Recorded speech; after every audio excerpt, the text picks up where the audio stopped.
Tarrey, welcome to Real Talk with Star Scorpio. How you doing today? I'm doing good. Thank you so much for having me. Yes, yes. Yeah. Thank you for coming on. It's Yeah. I've been waiting for this interview. I've interviewed about 30 people now, and Uh-huh. all great interviews. But I was like, let me get that Torae interview underway.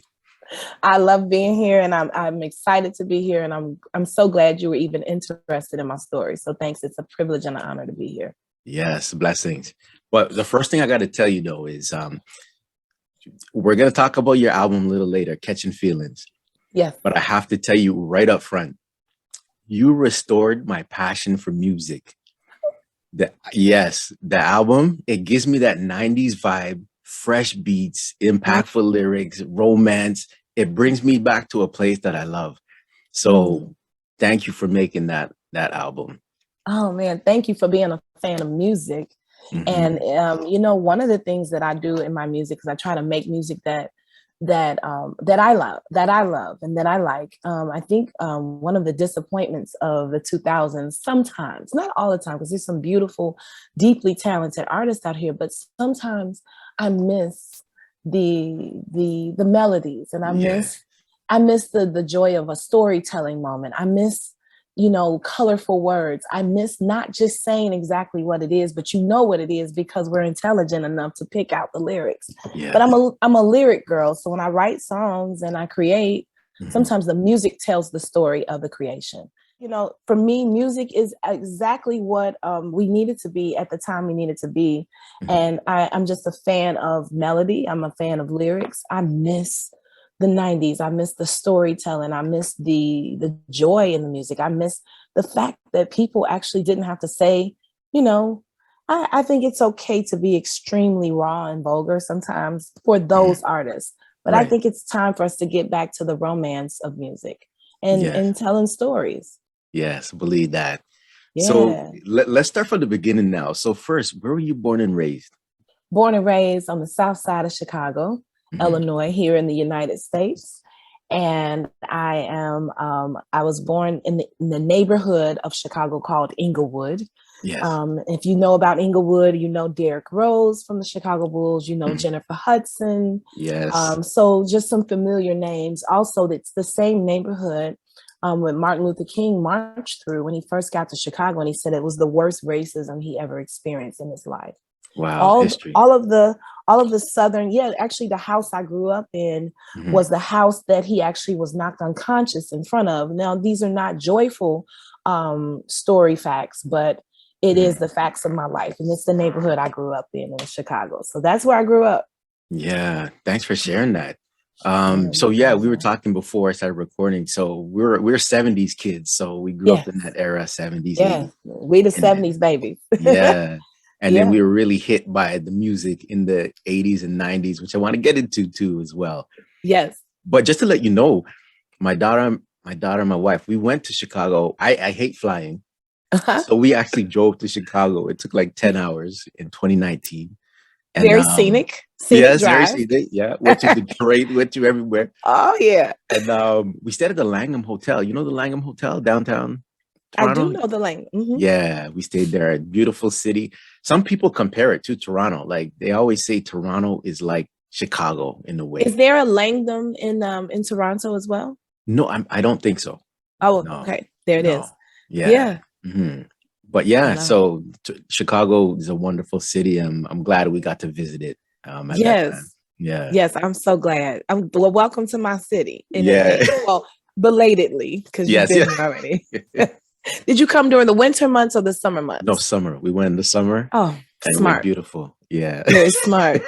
I mean, the winter is beautiful right as the snow falls, Mhm. but it's the afterness of snow. Yeah. I mean, y'all get snow in Toronto, so I know you know it gets really nasty.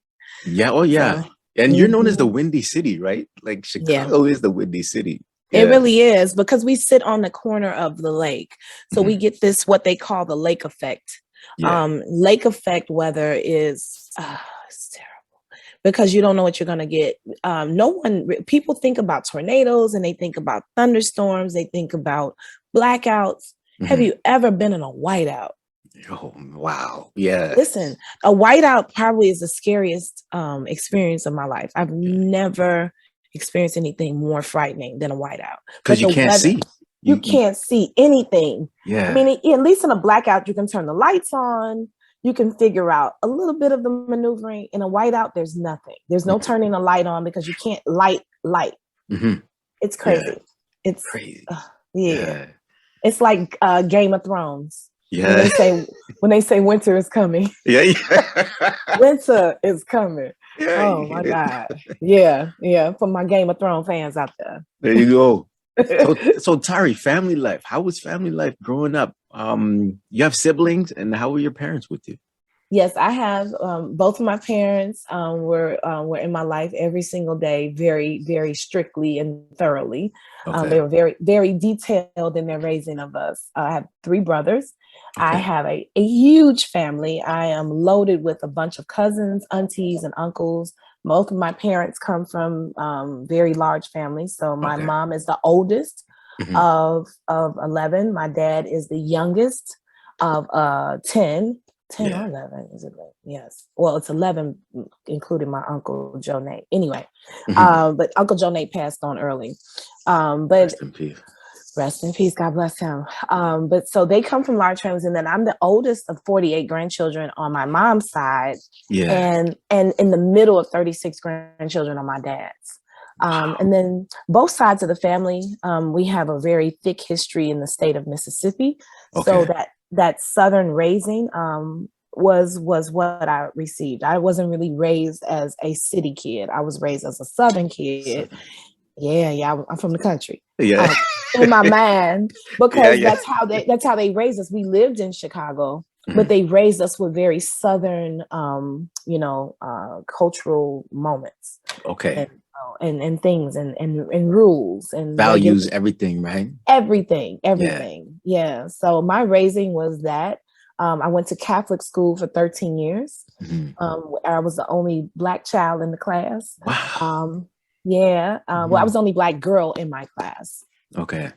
There were other people People of there. color or something. Yeah. Yeah. Mhm. And very lightly though, Okay. sprinkled throughout. So we had, a very um, light Hispanic population. And Mhm. then there was a young guy there who was Ethiopian. Yeah. Oh, And okay. there was one guy that was Filipino. Yeah. Yeah. Filipino, excuse me. And that was it. Oh no, there was one guy who came for one. He couldn't, I don't think his parents enjoyed the experience of just being so lightly Yeah. it's sprinkled, like Yeah. they say pepper in the salt shaker. So we Yeah. was Yeah. we was a little sprinkles of pepper, but Eve was there and he was from, I believe he was Haitian. Yeah. And he only stayed for like a year, maybe a half a year. I don't think Mhm. Eve stayed that long at all. But anyway, so Yo, so that's just wait. So I wanted to ask about your school experience. How were you in school? yeah. But the way you're talking about some of these students, so we're from the same era. I remember some of the students back. I can call them by name and things like that. The way you're talking, it seems like you remember these um Oh the yes. people. And I First, want to know, middle, and last name. holy, so wait, and I want to know, since we're from the 70s, 80s, we didn't have social media. Did you reconnect with these people when Facebook came about and MySpace and all that stuff?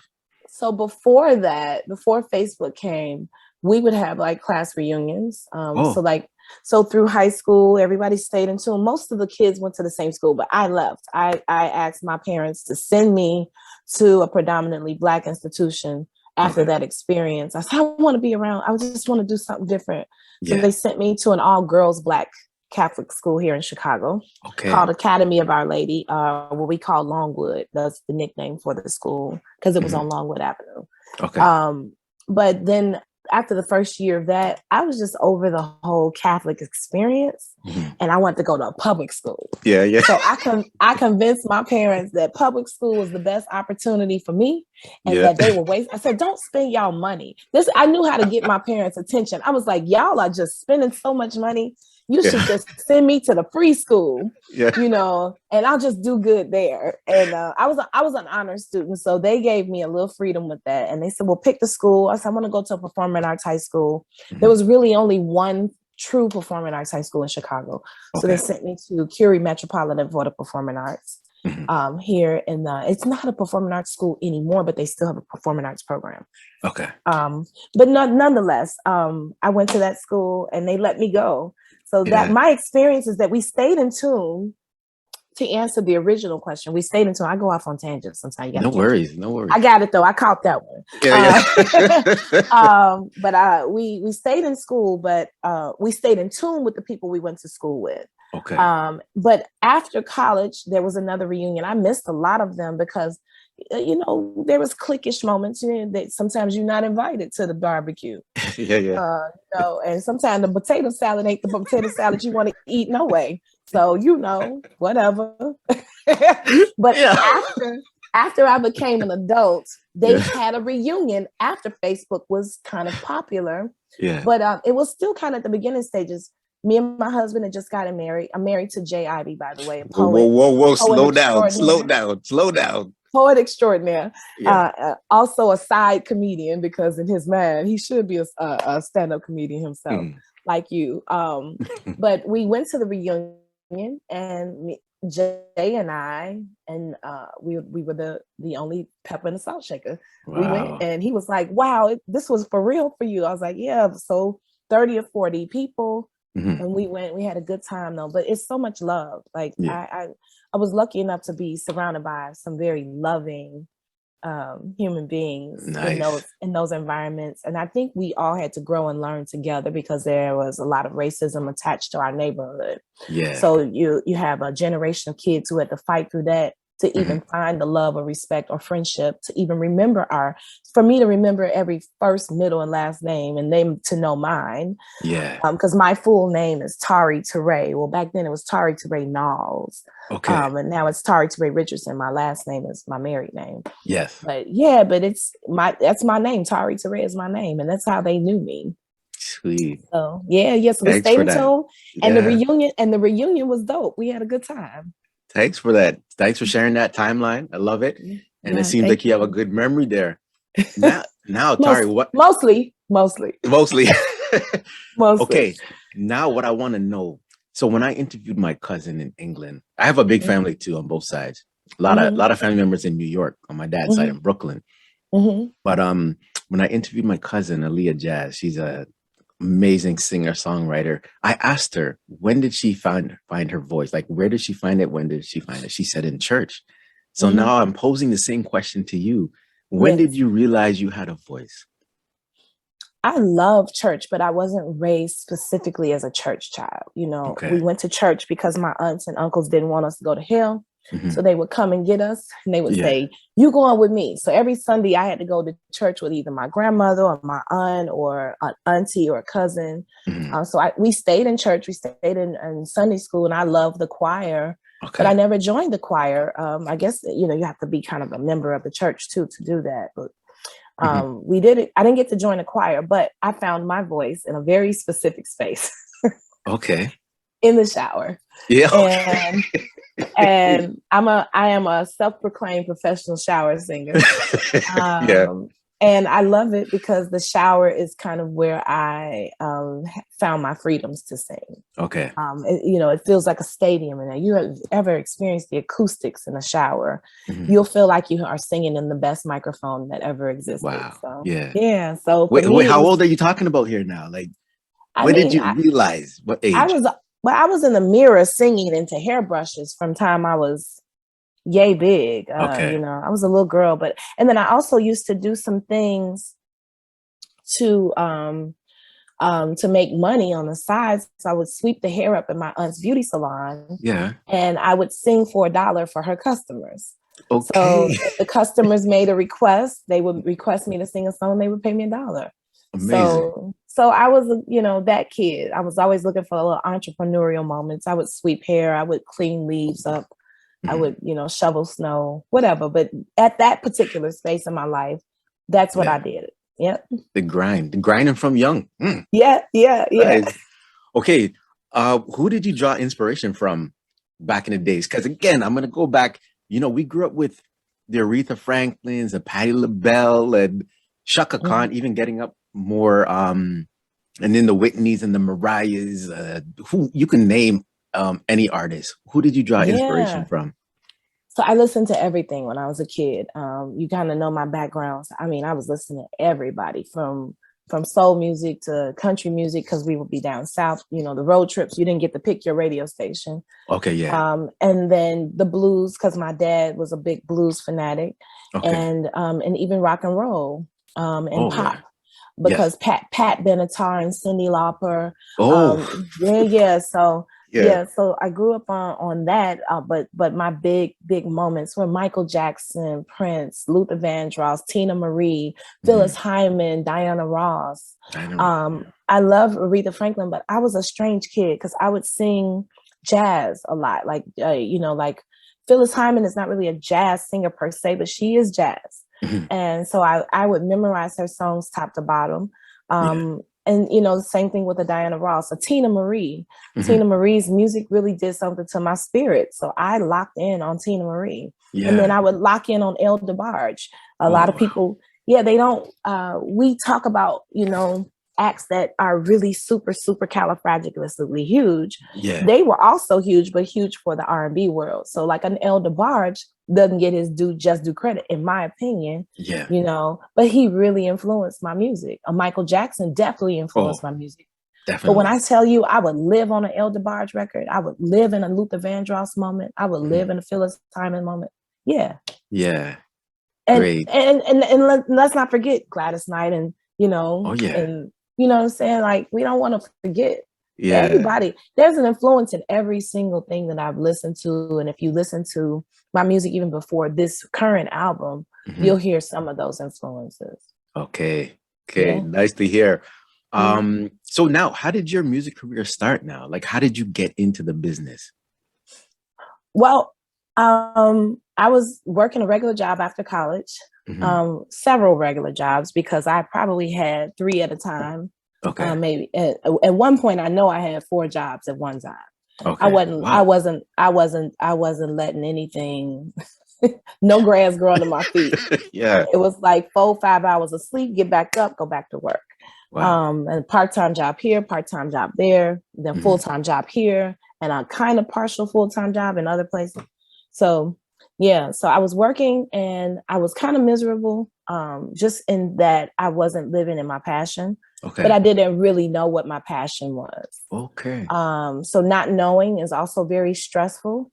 I think a lot of people may go through that when they don't know what their real impression on the world is supposed to be. Like, what's your true passion? So I used to go to hear motivational speakers.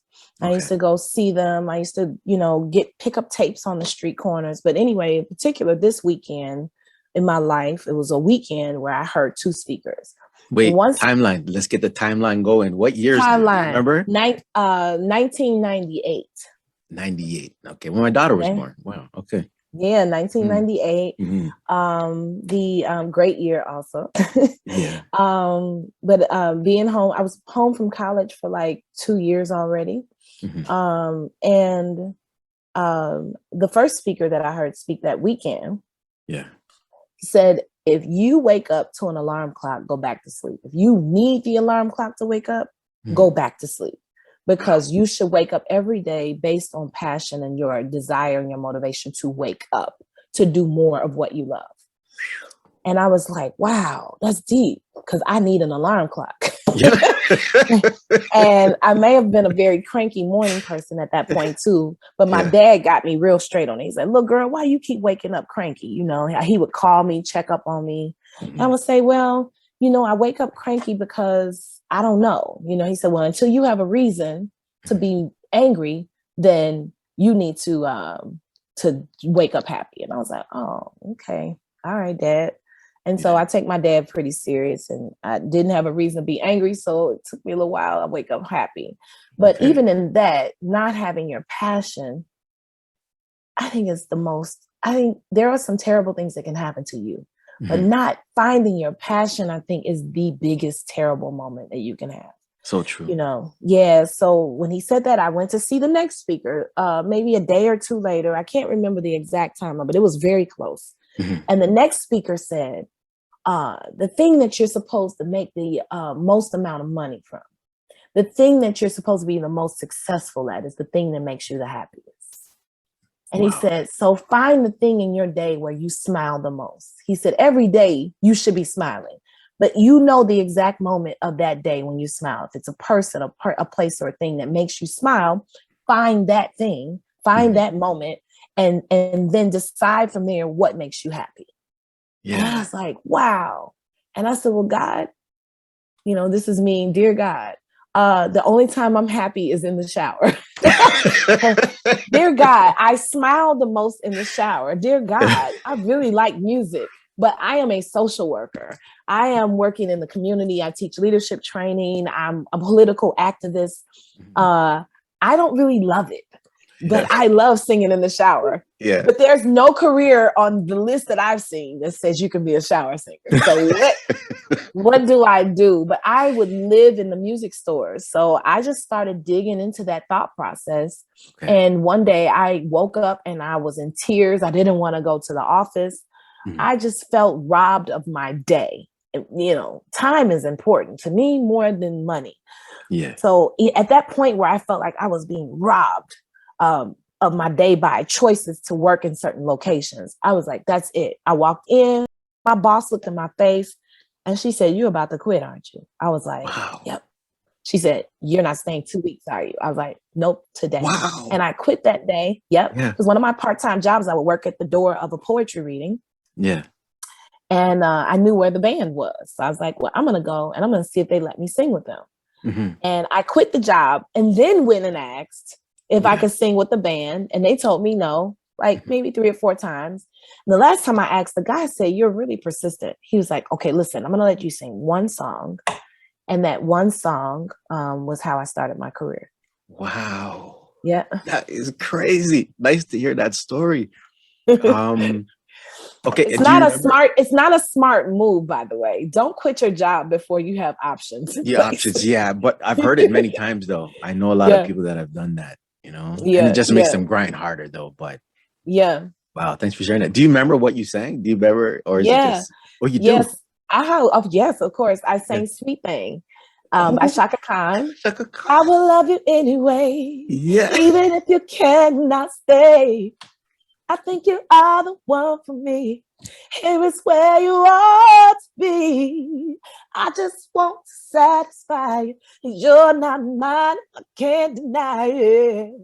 Don't you hear me talking, baby? Love me now or I'll go crazy. Oh, sweet thing. So I sang that night. I don't think I sang it well, just so you know. I was so nervous. Yeah. I was dizzy. I was nervous. I was dizzy from the nervousness. I don't know what I sounded like, but they kept me. But tell me something. When you, after doing that, when you came off the stage, what's that feeling you felt? Relief. You know that this is what you're meant to do, right? I felt relief. Yeah. Just relief. Just a deep breath. It felt like, okay, all right, now I'm on my path. I knew immediately that this is what I wanted. Like I thought I knew before, but as soon as I did it, I knew. That's what I want to do. That's where I want to be. And the band kept me as a lead singer. So I also got a job that night. Oh. And I was able to sing every week with them. Sweet. Oh my gosh. Wait, tell me something. Did you write? Because before I got into comedy, I used to write jokes. No, not physically write. I used to make jokes up in my mind and just keep it. And then I know people that just do that, or they even write down lyrics. Did you write before when this moment came? Did you always? I wrote my first song when I was 10 years old while I was standing at the kitchen sink washing dishes. I had household chores. Yeah. And I'm washing dishes and a Johnny Kemp song came on. Just got paid. It's Friday night. Yeah. And I was like, I kind of felt like, well, I want to write something different. So I took his melody and I wrote the lyrics differently. So that's the first time that I wrote my first song. And then I did that quite consistently from there, but it was a mind thing. I never wrote the lyrics down. I always memorized them. I know all of those songs by heart right now to today.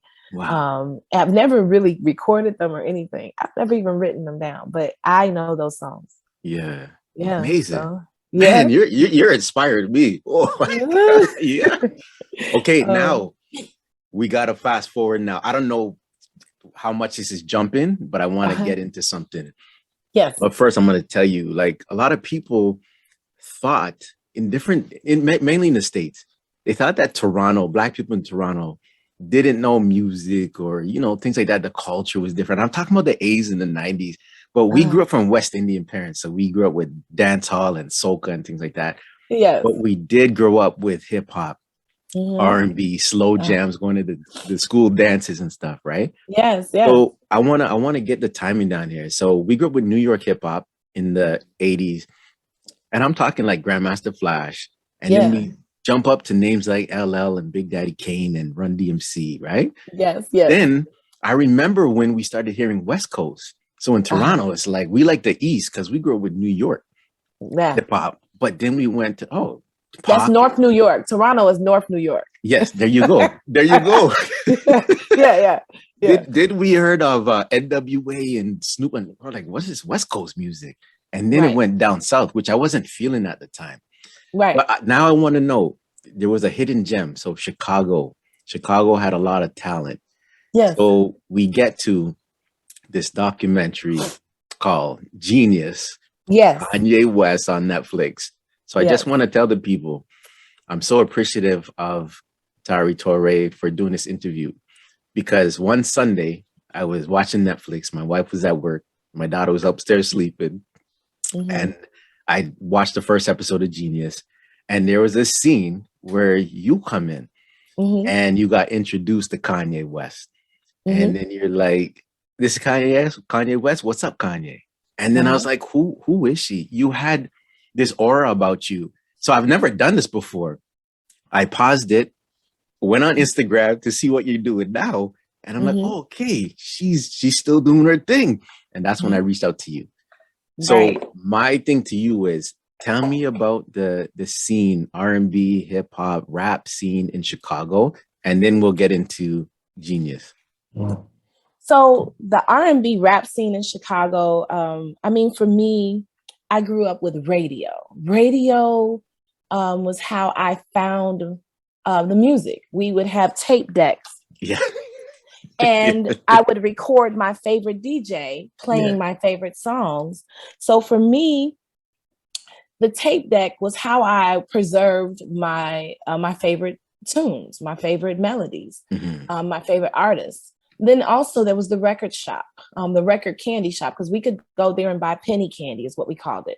Because you could buy candy for a penny, the jellyfish and the strawberry cookies. Okay. You could also buy music. And in that, so for me, we didn't have to me, the scene was we discovered East Coast, West Coast rap. Right. Chicago had a scene, but we were house music.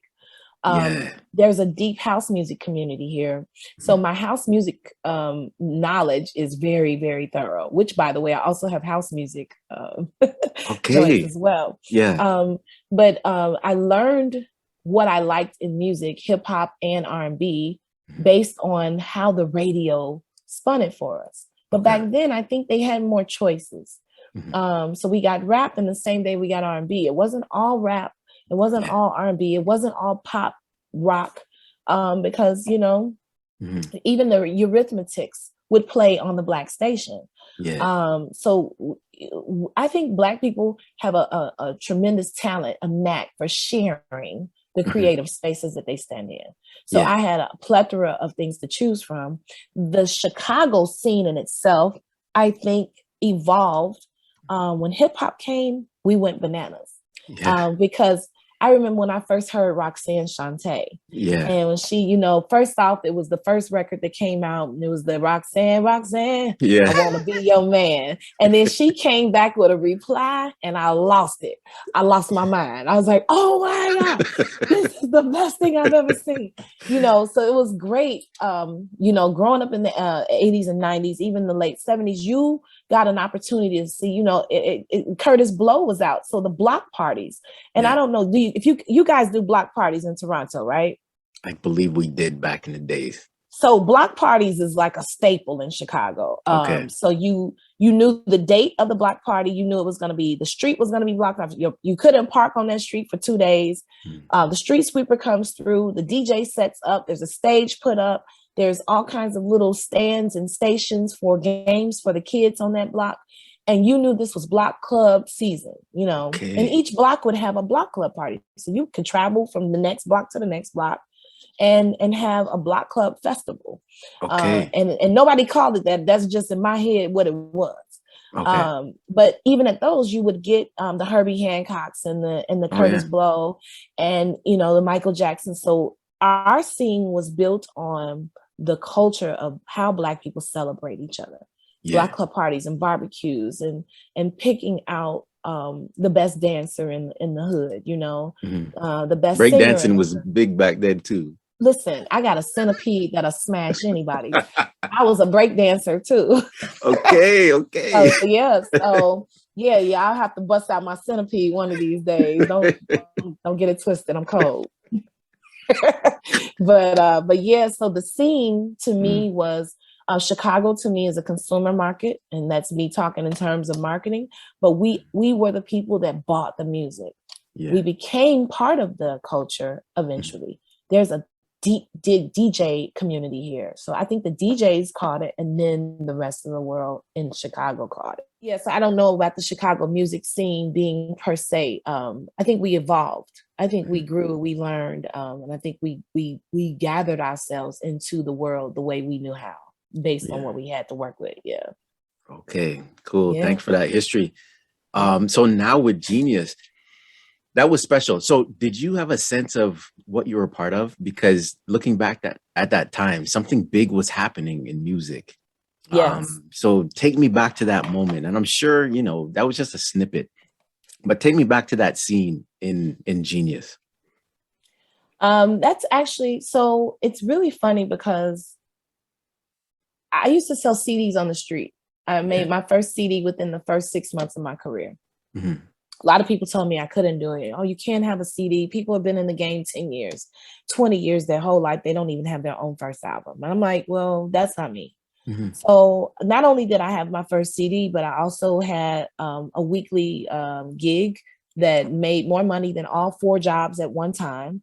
And I was working really hard, but I also understood that the record shops didn't let you in that easy. So I would go to the streets and sell my own CD. At one particular point, a lady came into what we call, so here it's called Kenny's Ribs and Chicken. Okay. And I would go to the Harold's Chicken stores, which is another Chicago staple. I don't know if you had some when you came to visit. No, but I don't know. You didn't have a Chicago experience, so we got to get you back out here. But my cousin, actually, his name was Brian Brown, owned a Harold's Chicken. Okay. And then there was a Kenny's Ribs. So I would variate between the two. But at the particular time, I met this young lady who was an older lady, but she was younger in my mind because she was so cool, so hip. Mm-hmm. And she would come in and buy my CD. Every time she walked in, she would buy another 2 or 3 CDs. Yes. And then she would say, "Have you eaten today?" I say, "No, ma'am." She'd buy me some food for lunch. And she'd say, "Go over there and eat. I'll watch your table." So me and this lady got really, really close. Okay. With no knowledge of each other's backgrounds, we just built a bond. Mm-hmm. And I knew that she was coming in, and I used to call her ma'am, or, you know, I would say young lady, or, you know, and eventually I understood that her name was Donda. And I would call her Mama Donda. Okay. And ever so often she would say to me, "I want you to meet my son. I want you to meet my son." I said, "Well, who is your son?" She said, "I don't want to tell you now. I'll tell you later. But he's a producer. I think you guys will work well together." And I was like, "Yeah, okay, that'd be great." So I didn't push it. She didn't push it. We just kept building this bond. And this one particular time, I was living I just moved away from Nashville because I lived in Nashville for almost 2 years, or 2 years so, give or take. And Jay Ivy, my boyfriend at the time, he says he has a gig in Philadelphia. Do I want to go with him? Because I did background music for him as well. Yes. So I said, "Well, yeah, I'll go with you. I'll perform with you." So we go to Philadelphia. We get there. Whole catastrophe of a moment happens. It's this beautiful festival, but there's a young lady there who doesn't really love that I was with him. So she didn't let us perform the way we were supposed to. So a 30-minute show turned into a 2-minute show. Oh. And we drove all the way from Nashville. That didn't work out. He calls Cootie, who's a friend of ours from Chicago, who had just moved to New York. Mm-hmm. And he says, Cootie says, well, we're here in New York, which is only an hour and so some change away. Just come on up.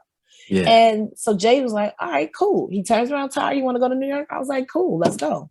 Mm-hmm. So we drive from Philadelphia to New York. And that particular night, we called Cootie. Where are you at? He's like, well, we actually out in Jersey. Come to Jersey. We at Kanye's spot. And Okay. Jay was like, well, we going to Kanye's spot. I was like, who is Kanye? I didn't know who Kanye was at the time. He was still really new at what he was doing. Yeah. And he, had been circulating and doing what he's doing, but I didn't know about it. You didn't know. But he already made beats for well-known artists at the time and everything. Yeah. Okay. But I just didn't know.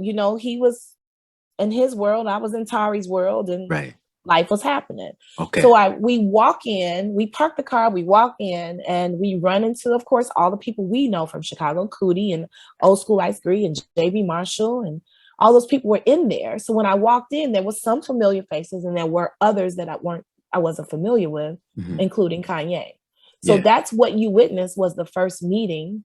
The first time that I actually met Kanye, and that particular night in particular, I wound up recording 3 songs in his living room that night. Wow. So that's the quick and dirty. Yeah. So one thing, there's so many questions to ask about that, but one thing I want to know is, what was the feeling like being in that creative space with Kanye?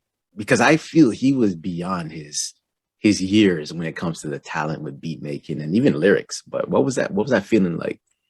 Well, first of all, he's extremely inspiring and he's very intense. So even then, at that moment, he put on a concert for us there in his living room. He dropped to one knee and performed Hey Mama.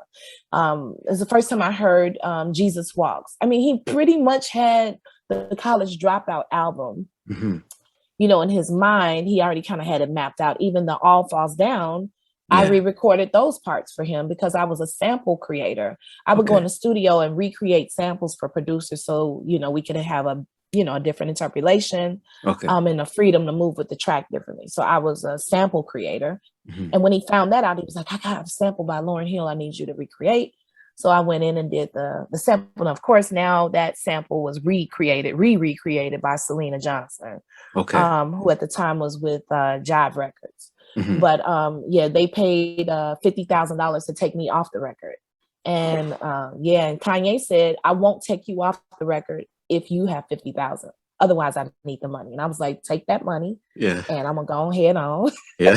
Anyway, that's another sidebar story. But yeah. But he was very intense. So we got a lot of work done that night, and I had a chance to really meet the real Kanye. It wasn't a fault. Yeah, there was no interruptions, no false facades. There was no security in the middle of everything. It was just people in a room that created, who loved music probably just as intensely as each person.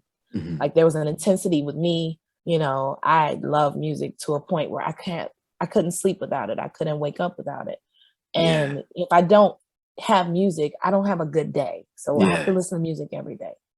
So I think I can say specifically that Kanye is probably the same intense, if not more intense, about what he loves in music. And so that night, that would be the experience. That's the Kanye I experienced. Somebody who just loved music just as much as me. Yeah. So, okay. Even on that now. So I have a good friend, Z. He's very successful in his career, but he's been a DJ for years, and he's been to so many hip hop concerts. I interviewed him on my podcast. Yeah. So I could have did my own research, but I said, yo, Z, dig in your crates for College Dropout and look for Torae. And he dropped a song to me, Family Business. And I thought I heard something. Did you sit with Kanye to write that? And did he pick your brain and try to dig into your emotions? Give me that story if you have it. Well, I know he had the hook already. This is family business, He had the first verse, but he needed depth. He said, I need something a little more storytelling. He said, but I don't have, he said, I need hood stories though. Okay, so I told you what kind of family I come from. I was like, Kanye, that's not a problem. I'll just tell you about my family. The song is done. Yeah. And so the second half of the song, the parts that you hear about the auntie who cooks food that people shouldn't really eat, and about sleeping, some kids at the top of the bed and some kids at the bottom, and Yeah. taking, baths with your cousin, like all of this was my family. And so he basically had a long yellow legal pad out. Mm-hmm. And I wrote down stuff on that legal pad, and he wrote down things on that legal pad. Mm-hmm. And he and I sat there and just talked about my life as a kid on the south side of Chicago. Okay. And he wrote the verses from there. And it was a writing session per se. It was a storytelling session per se. But that whole verse was about the whole verse at the bottom of the song was about my family. Yeah. Amazing. Yeah. Amazing. Yeah. Yeah. Yo, one last thing about Jeen-yuhs. I watched that scene like 20 times. I'm known to watch things over and over again. Yeah. Be it a music video, be it a movie, whatever. So I'm watching Jeen-yuhs, and it didn't click in. You dropped Jay Ivy's name in the beginning of this, but I wasn't paying attention because I kept looking at your part. Yeah. And then I'm like, but then I'm like, wait a minute, Jay Ivy. And then I'm like, poet. Then I saw your Instagram and I'm like, okay, tell me about the relationship with Jay Ivy, how it started to what it's progressed to now. So the night that I sang my first song, and I told you I quit my job that day, and I walked in and pretty much harassed the band to let me sing. Mm-hmm. The next thing that I did that I didn't tell you about was that I saw a familiar face because Jay Ivy was hosting the poetry readings. I was the door girl. Remember, I told you I would collect the money at the doors as people entered for their entry fee. I saw Jay, and he was leaving out, and I grabbed his arm. Well, I just touched his arm, and I said, "Hey," I was like, "I'm about to sing, and I'm a little nervous. Can you stay so I can focus on you?" Okay. He seemed like a nice guy. I was like, well, then I'll just look at him the whole time. And that way I don't have to look at the other people looking at me nervous and singing. Right. And so he turned around, he's like, yeah, I'll stay and watch you sing. I was like, cool. And he stayed. He sat in a chair right in the front of the space, right at the stage. And I sang my first song to him, which was The Sweet Thing. Yeah. Yeah. And so that's how we met. Officially met, because I knew of him, but he was pretty popular. He's a popular guy in Chicago. So that's how I got his attention. But it was literally just because I knew I needed a familiar face. I wasn't flirting. I wasn't like, ooh. Yeah. I mean, he cute and all, he's cute. I was like, I just need a face right now. And so that's how we met. And we progressed into a relationship eventually. It took us about 6 months to get it together before we even had our first phone call. But we did eventually become a couple. We moved. We've lived in several cities together. We've lived in Nashville, Chicago, Nashville, New York, and LA. And we've traveled the world together. And he's a poet, and he's also the lead writer of Jeen-yuhs. So he wrote the narration for Cootie. And he's a collaborative partner, whereas even in the way the narration was delivered, he sat in the booth and helped to direct that narration. So he's a voice actor as well as an actor. So a lot of that stuff that you hear, a lot of the passion and the inflection and the way it's placed, the way the movie is actually designed, even the way they pulled the edits based on the way Jay Ivy wrote the story. Cootie had all the footage, but then there was a team of people that came together, and Jay Ivy being included, came together to put that together. But the narration and the voice direction was his. Yeah, amazing. So as you're being delivered that story, that's who you're hearing. So the great, big up, wonderful Grammy nominated Jay Ivy. Yeah. Wait, so let's get into this, like the Grammys for a minute. Yeah. When was your first Grammy appearance? Because you're Grammy nominated on albums with John Legend and Kanye, right? So so those Grammy award winning. So award-winning, yes. They're award winning. And so I am a participant and a writer on both of those projects, both for Kanye and for John Legend. Yeah. For their first projects, And your appearance, because now I'm out of touch now. So when was your first appearance at one of the Grammys? Because I know you recently went to The Yeah, yeah, Grammys. Yeah, but what was yeah. your first appearance at one of the Grammys? What year? My first Grammy Mhm. attendance was probably in 20, I want to say 2013 or 2014. Okay. And I've been going ever since. So I'm almost at the 10th year of my Grammy participation, where I go and to the Okay. awards ceremony and some of the other activities they have based around it. Now, Jay Ivy, who has become very involved with the Grammys, he's the former president of the Chicago chapter, which covers the entire Midwest, which is like 12 states. Okay. And now he is a national board member for the national Grammy Yeah. charter. Yeah. So Okay. yeah, Okay. so he's very involved, and I'm also a board member here for the Mhm. Chicago chapter. So I sit Sweet. on the board, and I attend the meetings, and I participate and volunteer because it is a nonprofit organization. People don't know that about the Grammys, but the Mhm. Grammys is an award ceremony of the Recording Academy. Okay. So it's not called, the organization itself is not called the Grammys. It's just Grammys is an award ceremony, but the Recording Academy is a Mhm. nonprofit organization that fights for the rights of musicians and other people who are in the music industry. Okay. So they get Yeah, donations, you're saying people, it's funded and that's nice. Nice. yeah, yeah, Yeah. yeah, So you performed with I'm sure I read this. I saw Stevie Wonder's name, yeah. Common, John Legend. Hmm. Drop some of the names of the artists you performed with. Because again, you were around that time too, even when Jay-Z was coming up, all Hmm. that music, all the artists coming up. Drop some names to me so I understand the impact. Well, the ones you named, I'm a huge fan of all of them. Stevie Wonder, that night was the eve of Barack Obama's inauguration, his Okay. first one, and I had an opportunity to feature at that performance. Mhm. And there was, let's see, you mentioned, oh yeah, Common. So when I was out on tour with Talib Kweli Yeah. and the Roots, Yes. Common was also a feature for that tour. And so sometimes we were the background singers for his particular set. Mhm. And of course, he's from Chicago, and so that's wonderful. Yeah. And you named John Legend.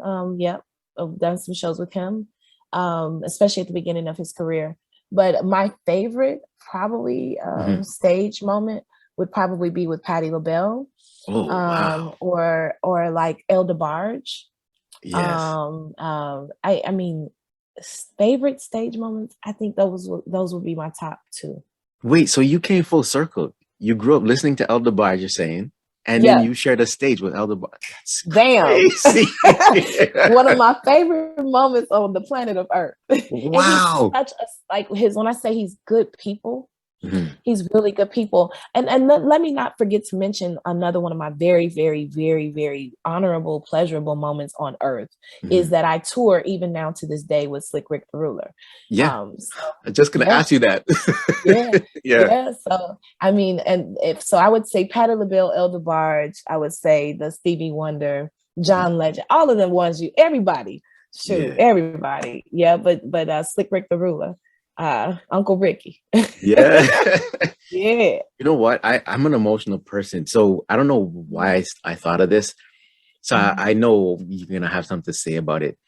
Mhm. It hurts when I hear some of the greats pass away. So Mhm. how does that impact you? I got to get this out. So when I heard that Michael Mhm. passed, and then Mhm. Prince and Whitney, Mhm. those things impact me because I grew up with that. So how does it affect Mhm. you as an artist being in that world? Well, before even the artist part, you grow up listening to their music. They're a part of your life's soundtrack. Mhm. They are a part of the memories you have as a kid. Your first dance moves, and maybe sometimes your first dance with your mother or father. Yeah. So these people are embedded in my life. So Mhm. when a Michael Jackson or Whitney Houston passes away, there are tears. There are real tears, Yeah. real emotion, and you genuinely miss them. Yeah. Because it's not just because they've contributed to the world the way they did, but it's about the impact that they've had on you directly. And me specifically, these people have changed my life. The way I hear Mhm. music is different because of them, Mhm. because of how they lived and how they poured into my life. Yeah. So I think everybody can agree that these are very personal moments. Even if you think about even like a Bill Cosby, the Bill Cosby show, Yeah. a lot of kids didn't even have a dad growing up, Hmm. but you had a dad. Yeah. Get You it. see what I'm saying? Hmm. You didn't have a brother, but you had Mike. Yeah. You know what I'm saying? Or shoot, in my mind, Mike was my boyfriend. Yeah. So, you know what I'm saying? Whitney was my big sister, Mm. in my head. Some people may discount it because, oh, it's just fantasy, but it's not. It's your Yeah. whole entire life wrapped around a soundtrack that these people provided. So if you say, how did it affect me? Deeply, Yeah. deeply. I remember when I heard Whitney pass, I couldn't even drive. I had to pull my car over. I'm listening to the radio and I was like, what? Oh my goodness. I had to pull over. I had to just turn the car and just park and call my mama, you Yeah. know? Yeah. Yeah. Because Yeah, the impact, you're right. It's it right. really does. It's It's deep. they're a part of us in They a are. lot of ways, right? Yeah. Yeah. Oh Yeah. man. Okay. Let me switch Yeah. topics now. So Yeah. Like, let's I woosah. I Yes. was lucky enough to attend your virtual, so it was live. Catching Feelings. You Yes. had the Thank you for live. attending. Oh yeah, of course. And the virtual, which I attended. So I want to know about the planning process for that. Like, how long did it take? Because Mhm. an event like that, even coming out of COVID, you could say, you know what I'm trying to say. So planning it, you must have had a good team, picking the venue. How did that come about? So Catching Feelings has been a long time in the making, the album itself. Yeah. But I held off on releasing it until I thought I was going to release it in 2019 or 2020. That spring 2020 was supposed to be my year, but we all know what happened. Corona hit Mhm. and the world shut down and everything was upside down. So I held off on releasing it. But then as time went on, we found ways to make our music matter in those moments. My Mhm. husband, who had his album, Jay Ivy has an album called Catching Dreams, Okay. which is, it does really tie to Catching Feelings. Mhm. Catching Feelings was first and then Catching Dreams. But Jay has a lot more, I don't know, I would say courage and and Mhm. he's sometimes a little more quicker in his fire. So he Yeah. released his album first. When Mhm. Catching Feelings, when it was time to come out, um, I was never ready. Even the day that I put it out, I still wasn't ready Wow. because I felt like I needed to do more. But that's just the artist in me wanting to do more, wanting to Mhm. pick and pull and make everything perfect. But I gently, I started to create or evolve into a circle of angels. That's what I call them. Wow. But people like my husband Jay Ivy and Blair Brown and Eugene Bush Mhm. and Kayla Jones, and then a bunch of people who kind of they saw me holding back and said, "Nope, it's time to let it go." Mhm. And when Genius came out, I got a lot of requests for new music. I was releasing singles, like a Okay. song called In Time. I don't know if you've had a chance to hear that. Mhm. And another song called If Love Was, but then they said it's time to put the album out. And I was like, no, it's not time. Mhm. Yeah. And so all of this kind of happened quickly, somewhere between December and February. No, you're putting the album out. No, you're putting the album. So the album was supposed to come out before Genius. But Oh. then I wasn't ready. So I didn't Mhm. put it out.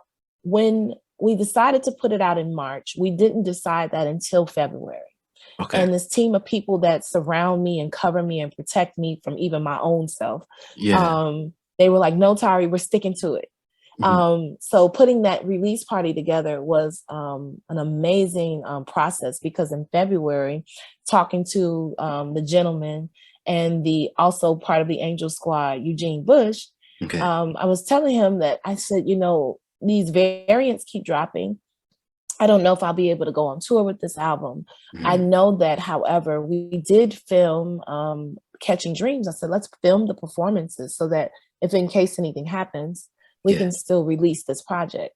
And Okay. he said, okay. So he put together a film, the whole film process, the whole film day, the staffing, everything that needed to happen tech wise, and the Yeah. cameras and everything. So he's the film director and producer of that Mhm. particular visual, Yeah. and he's produced some other music videos for me, 6 or 7 in particular. Mhm. So most of my other music videos except for one, but Okay. he's been the director for all of those. So this is that moment. We filmed it in February the 20th. Blair, when did we film that? February 20 something. Blair is here, by the way. Big up, You Blair. see a hand? Yes. Oh my goodness, that's the best hand movement ever. But yeah, we sit here. He said, "Big up." Oh, you can hear him. Yeah, Okay, yeah. Yeah. But anyway, so we filmed it in February, and we Mhm. set the date for the release. To be the 25th of March. Okay. But we didn't really grab that date until the end of February, so it was less than a month. Mhm. And then we just decided maybe 2 weeks before the release, okay, we have this visual and we need to have an event, and we decided to have it be a visual release of the album. Okay. It was also, the editing was done by Hannah Mitchell, Mhm. who's a talented editor. I mean, amazing. Mhm. But she's also part of the Angel Squad, and it's just a bunch of people. Even having Sandria come in to host and to do the interview and the Q&A with us, Sandria Washington. Yes. But I will tell you this: there's a secret, that we planned this thing, but Okay. we didn't really have a location. Okay. And the young man, Eric, Rico Nance, who owns Chemistry Chicago, Mhm. it's not even open yet. I heard that. Okay. Yeah, Yeah. but he called and he said, "Tarrey," he said, "whatever you're doing, I want you to do it in my space." Yeah. And I said, "Okay," but he called. This is like months ago, like December, January. I said, "Oh, okay." But in my mind, I was, thinking, "Oh, I got to have a theater, a stage." Mhm. Eric he has a stage there, and he has a full, visual board there for projection. Mhm. So we just decided on the Wednesday before the release. Oh. Well, it was really the Tuesday before. We went for a walkthrough, and then Wednesday we announced the event. Yeah. And Sunday the place was packed. Wow. And even the virtual link wasn't even available until that Wednesday or Thursday. Yeah. So what you witnessed was a miracle, because how can you pull something together that quick? But we did. The team is real. The team is strong, Amazing. and we're learning to get stronger. So Mhm. that's what you got to see. That's great. I'm glad you had that support too, because Yeah. what I was seeing before it started, the visuals were nice, the video was nice, but there was a camera pointing like at the restaurant, and I'm getting to see, and I felt like I was there. So Yeah, it that's was so dope. amazing. That's so dope. Well, thank you for being there. You were there. Of course, my support is real. One thing I want to know now. So I was listening to some of the tracks. I'm old school. I hate to admit this, but I was having trouble downloading the album, right? So I got my daughter to do it, right? She did it on iTunes. She got it. Yeah. Anyway, I'm listening to the tracks, and my wife, she's back in school right now at home, and she's working on the couch. And I'm like, yo, I'm going to listen to some Torae tracks. I got to tell you, and this is what I'm saying, you brought back my feeling for good music. So I'm going to drop some names. So years from now, Take Me Home, Love Magic, We Climb Mountains, and I think there was Take Me Higher. You know all your songs, right? Yes. There's one song, because I'm getting to a point here. I wrote down some lyrics of these songs. There's one lyric in We Climb Mountains that I really like. And it's, we climb mountains, we sit on clouds, gazing at heaven, never coming down. I'm like, whoa, I just feel like getting up and leaving my room right now. But let me tell you, I want to know the creative process for you, because I didn't listen to the Q&A. I started listening to the Q&A, but I'm like, I had a feeling that you were going to do my show. So like, I can't hear what it's about, but I did hear one thing. And you said you're in love with love. And I'm like, wow, that's strong. So let me know the creative process for some of these songs.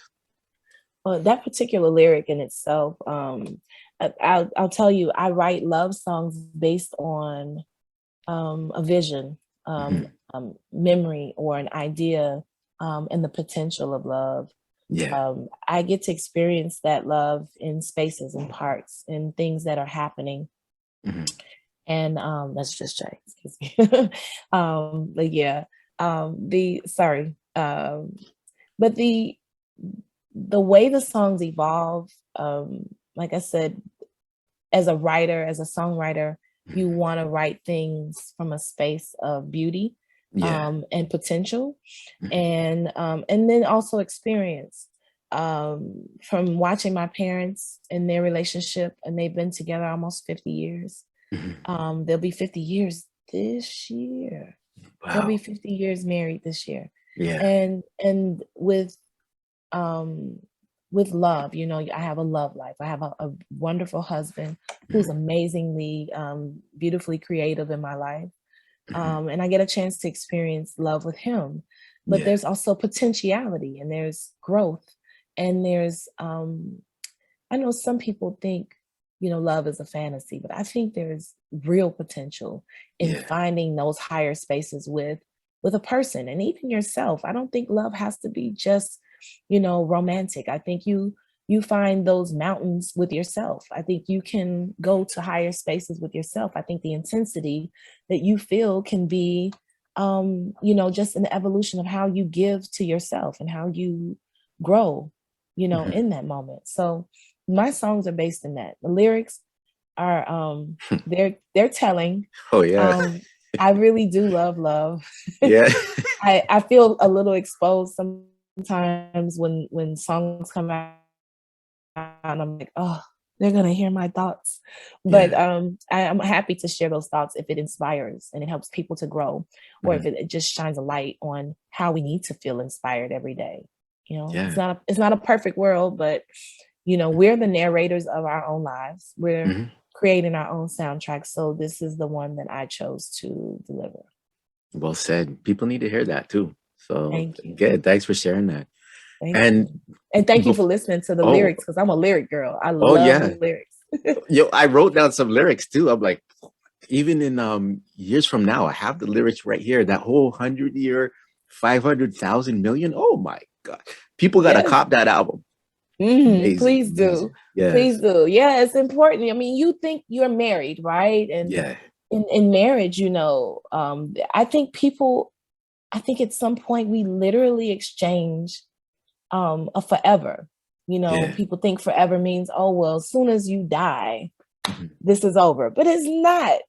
You Yeah. literally shared DNA with a person, and Mhm. you literally contributed to the world with this person for the entire space that you share with them. Yeah. Even if it doesn't work all the way out to the end, that person is still your person. Hmm. And I just thought it's very interesting to me that you can be somebody's woman for forever. Now, what Yeah. is forever? Yeah. Who defines forever? Who defines that? Yeah. Years from Beautiful. now. Beautiful. Okay, so before I stopped listening to the Q&A, I did hear, if you want to share, you did have a challenging time um, in your life. If you want to just touch on that.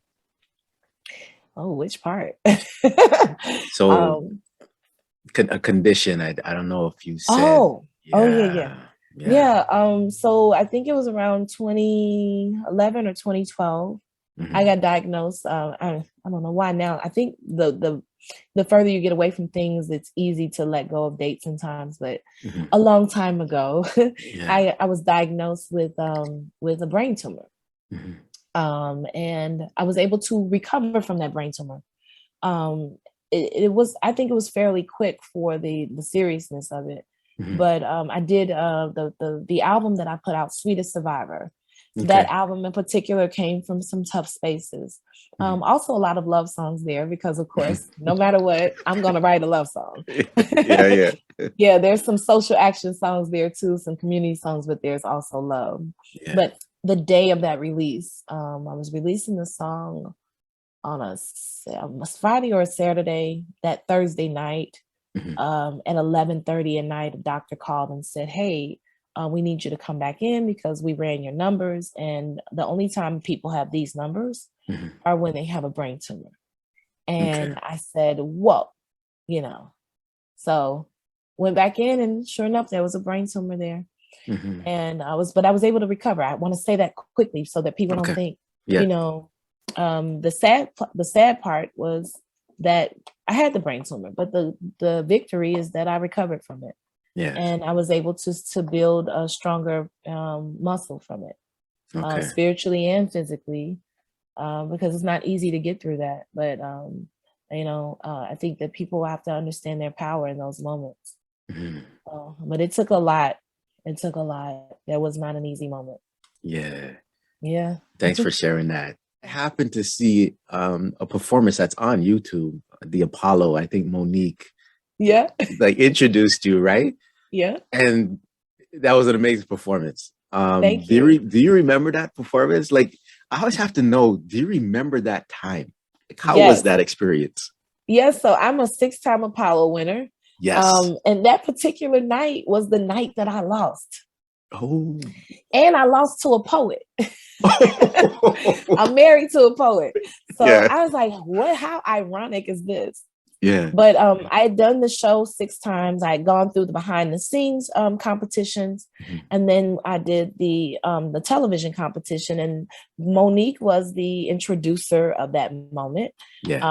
Monique, the comedian, Yep.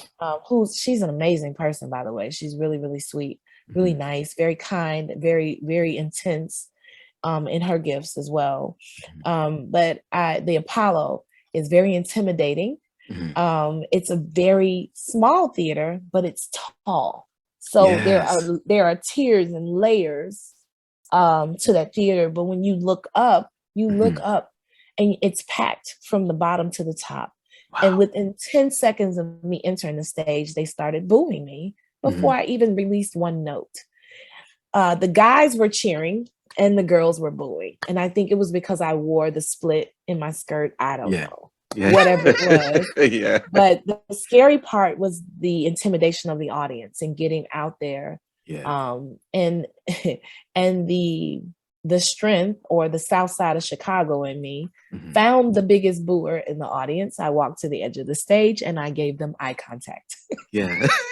And I wound up getting a standing ovation that performance, even though I lost, but it was still a win for me because I still think I won, Yeah. I ain't still a poet, but Yeah. but yeah, it was a good night. So the intimidation, but the joy, the relief of getting through it, not having the Sandman come out on me. Yeah. And it's a childhood dream of mine because I grew up watching the Apollo. Of course. Yeah. Another full circle moment. I grew up, I watched the Apollo faithfully every Saturday night in Chicago. And then I wound up growing up to be on it. And that was amazing. That was like, what? You manifested a lot of probably things you were thinking of as a child, and everything's coming to fruition. Crazy. Yeah, one of my last posts on Instagram was the definition of the word manifestation. Yeah. Oh, so, okay. Yeah. Check it out. I'll check it out after this. Yeah, I mean, it's just a definition, but it just hit me the other day that, everything I think and that I want and that I feel, I manifest it. Yeah. Yeah, words are powerful. Thoughts are powerful. Okay, so one of the last things I want to ask you, anytime I have a guest on, I always ask them to give like words of inspiration. So if anyone hears this podcast, they watch it on YouTube or listen to it Spotify, someone that's ready to give up, they're at that moment in their life, they're going for something and they're ready to give up. Do you have something to share that will inspire anyone that's at that breaking point? I think breaking points are good spaces to be at.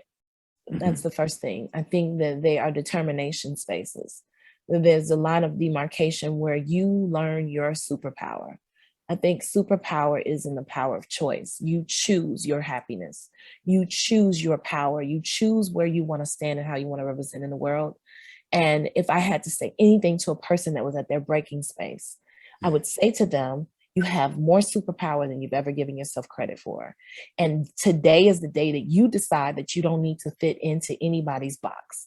And today is the day that you decide that you are the most powerful thing that exists in your life. And you become the first yes and the last yes. You don't care about the no's. And I'd say that your choice to choose happiness is based on your choice to choose yourself. So choosing yourself and choosing what you love, it's the same thing. It's like the same breath. And if you can just remember that you have that power and no one else has that power over you, then you won't have a bad day. You can literally stop having a bad day right now and start having a good day from this exact minute. And so that's what I would choose to tell them, because in those really tough moments, when you're having a bad day, you're having a bad moment, you can say stop. You can walk away. Walk away from that feeling, walk away from that moment, walk away from that person. You can turn your back to negativity and literally say, I don't even understand that language. Amazing. Thanks for sharing that. Thanks for sharing that. My pleasure. My pleasure. Okay. So the two more things to do. So we Yes. come to the point in the interview, right? I have two cards here. You're going to answer one of these questions. Okay. So by my hand, you tell me which one you want me to read, right or left. Okay. I'm going to go with the one underneath the Muhammad Ali picture. All right. All right. So that's my left. Yeah. You ready? Yeah. What is one of the most memorable moments of your life? Wow. One of the most memorable moments of my life.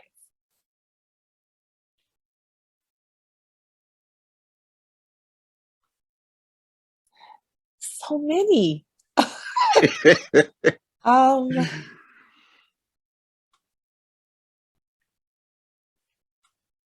I would say it was the day that I decided to choose me. Yeah. Amazing. So I would say it would be the day that I chose to sing. I would say that that day was the most memorable day of my life, because it was the day that I decided how I wanted to present myself to the world. Yeah. And it changed my life. That day became the day that I was able to change other people's lives. And in that moment, I became Tarrey. I became exactly who I wanted to be, even if it wasn't perfect. So the most memorable time of my life is that day. When I walked out, I quit the job that the world said I should have and chose the job that I said I should have. And that's it. Thanks for sharing. Amazing. Thank you. Yeah. So the last thing we do, Tarrey, is I do this for different charities, right? Yes. Okay. Okay. I got 3 balloons in my hand. Yes. And in the balloons are 3 different charities. One is CAMH, Center for Addiction and Mental Health. One is Autism Ontario. And one is CLAWS. It's Kawartha Lakes. It's an area in Ontario. Kawartha Lakes Animal Wellness Society. So by the balloon you choose, I'm going to pop and see who I'm donating to today. So again, my hands, which one? We going under Muhammad Ali. Again, we're taking the balloon that Muhammad Ali chose. You see him pointing at it. He chose it, not me.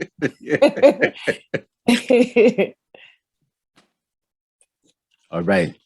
The 5th charity Star Scorpio is donating to is